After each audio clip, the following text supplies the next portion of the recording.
کہ جس گھر میں موت ہو جائے، کسی کا انتقال ہو جائے، میت ہو جائے عید سے پہلے تو کیا ان گھر والوں کو عید نہیں منانا چاہیے؟ کیا وہ عید پر نئے کپڑے نہ سلوائیں؟ کیا وہ گھر والے عید کی خوشیاں نہ منائیں؟ افسوس سب کو ہوتا ہے اپنے عزیز کے رخصت ہونے کا۔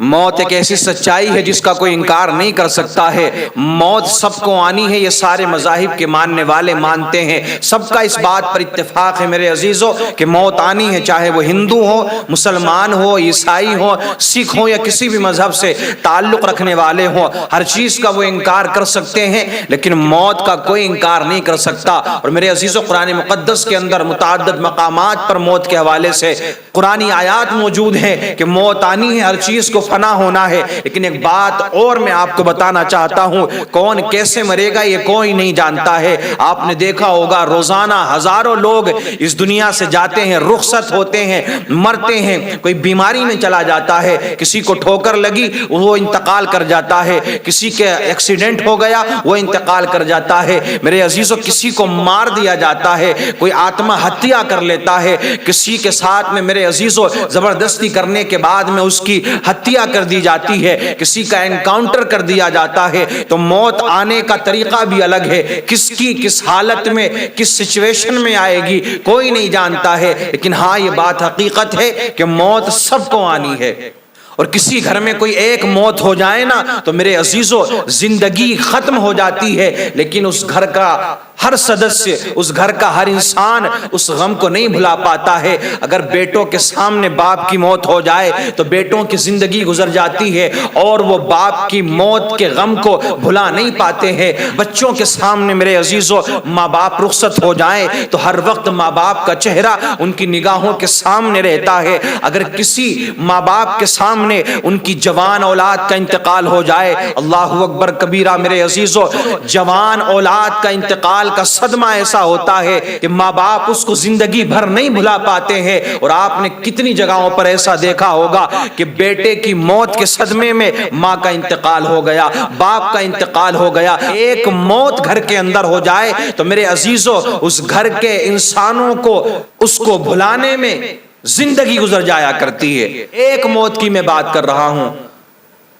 لیکن آپ سوچیں جس گھر میں 3 موتیں لگاتار ہوئی ہوں، جوان بیٹا گیا ہو، 2 سگے بھائی ایک ساتھ مرے ہوں، اس گھر میں غموں کا کیا عالم ہوگا، اس کا اندازہ ان گھر والوں کے علاوہ کوئی نہیں لگا سکتا ہے۔ اب یہاں پر ایک سوال اور یہ پیدا ہوتا ہے، جس گھر میں موت ہو جائے، کسی کا انتقال ہو جائے، میت ہو جائے عید سے پہلے تو کیا ان گھر والوں کو عید نہیں منانا چاہیے؟ کیا وہ عید پر نئے کپڑے نہ سلوائیں؟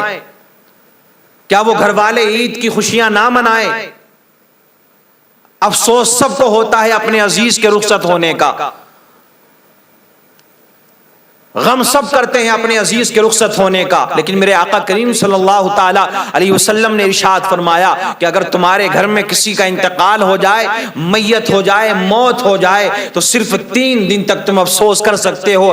3 دن تک افسوس کرنے کے بعد میں میرے عزیزوں جان بوجھ کر پھر رونا دہاڑنا اس کو شریعت نے منع فرمایا ہے۔ 3 دن کا افسوس کر سکتے ہیں لیکن عزیز کو کون بھلا پاتا ہے؟ آٹومیٹک یہ سسٹم میرے عزیزوں ہے کہ آٹومیٹک آنکھوں سے آنسو آتے ہیں، خود بخود انسان غم زدہ ہو جاتا ہے، غمگین ہو جاتا ہے اپنے عزیز کو لے کر۔ لیکن کچھ لوگ اس طریقے کے سوال کرتے ہیں کہ جن کے گھروں میں عید سے پہلے انتقال کسی کا ہو گیا ہے، عید سے پہلے اگر باپ کا انتقال ہو گیا، عید سے پہلے اگر ماں کا انتقال ہو گیا، عید سے پہلے گھر میں اگر کوئی میت ہو گئی ہے تو کیا ان لوگوں کو عید نہیں منانا چاہیے؟ تو ایسا نہیں ہے، شریعت نے اس بات کی اجازت نہیں دی ہے۔ 3 دن کا غم منا سکتے ہیں، 3 دن تک افسوس کر سکتے ہیں، لیکن عید نہ منانے کا معاملہ بالکل نہیں ہے۔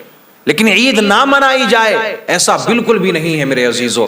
اب ہوتا ہے نا اگر کسی گھر میں انتقال ہو جاتا ہے تو ریلیٹیو آتے ہیں، رشتہ دار آتے ہیں، پھر وہ اور غم کا ماحول کرتے ہیں اور اس غم کو وہ تازہ کر دیا کرتے ہیں۔ حالانکہ انہیں چاہیے کہ وہ ان گھر والوں کو ہمت دے کہ جہاں پر موت ہوئی ہے، میت ہوئی ہے، ان کو ہمت دینے کی کوشش کریں، ان کو حوصلہ دیں، ان کی حوصلہ افزائی کریں۔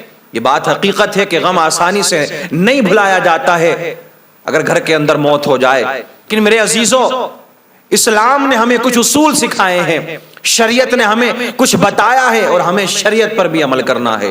اب ان قریب عید آنے والی ہے، لوگ تیاریاں کر رہے ہیں عید کی. میرے عزیزوں، کتنے لوگ تو ایسے ہیں کہ جن کو ہم جانتے ہیں کہ انہوں نے نمازوں کو اب چھوڑ دیا ہے، اب وہ نمازوں سے دور ہو گئے ہیں. انہوں نے یہ سمجھ لیا ہے کہ بس اب رمضان بھی ختم ہونے والا ہے، 1 مہینے کے لیے مسلمان ہم بنے تھے، بات ختم ہو گئی، ساری زندگی کی ہم نے نمازیں پڑھ لی، پورے سال کی ہم نے نمازیں پڑھ لی، اب نہ نماز کی ضرورت نہ کسی چیز کی ضرورت. اب وہ دین سے ایسے دور ہو جائیں گے کہ انہیں پہچان نہیں پاؤ گے آپ کہ ہاں یہ مسلمان ہیں یا کسی اور مذہب سے تعلق رکھنے والے ہیں. اللہ اکبر کبیرہ. میرے عزیزوں، مسلمانوں ابھی رمضان گیا نہیں ہے، رمضان کا مہینہ موجود ہے، کثرت سے عبادت کر لے. جن پریشانیوں میں آج مسلمان مبتلا ہیں، اللہ کی بارگاہ میں اپنے ہاتھوں کو اٹھا لیں، اس رب سے دعا کریں، اے اللہ ان پریشانیوں سے ہمیں نجات عطا فرما، مسلمانوں کا بول بالا فرما.